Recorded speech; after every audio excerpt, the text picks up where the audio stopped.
अब तक 16 जून 2025 की मुसद्दका खबरों और रिपोर्ट्स के मुताबिक ईरान और इसराइल के दरमियान जारी जंग में दोनों फ्रीकैन को भारी जानी और माली नुकसान हुआ है। ईरान का नुकसान, ईरानी वज़ीरत सेहत के मुताबिक 225 अफराद इस वक्त तक हिलाक हो चुके हैं। नाजरीन, ईरान में 225 अफराद, 1277 अफराद जख्मी हैं। हिलाक होने वालों में बड़ी तादाद आम शहरी, ख़वातीन और बच्चों की शामिल हैं। इनमें से 80% अफराद आम शहरी शहीद हुए हैं।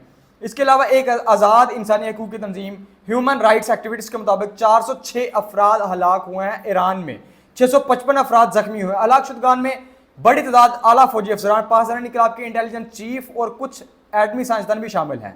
इसराइल का नुकसान, इसराइली मीडिया रिपोर्ट्स के मुताबिक अब तक 13 से 20 अफराद हलाक हुए हैं इसराइल में। यानी ये जो 72 घंटों में 300 जायद मिसाइल फायर किए हैं ईरान ने इसराइल पर। इसके नतीजे में अब तक 15 से 20 अफराद हलाक हुए हैं। 300 से 400 के दरमियान लोग जख्मी हैं। मिसाइल हमलों में तल अबीब, खफा और बैतुल याम जैसे बड़े शहरों में आम शहरी मुतासर हुए हैं। यानी अब हम इनका कंपैरिजन करते हैं ईरान वर्सेस इसराइल।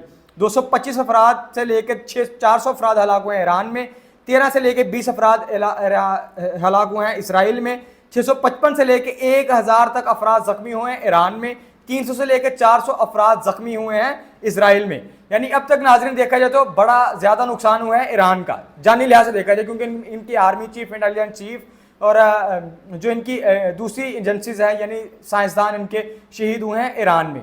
और इसराइल का भी इस वक्त तारीख का सबसे ज़्यादा नुकसान हुआ है इस वक्त इसराइल का। इससे पहले कभी इसराइल का इतना जानी और माली नुकसान नहीं हुआ।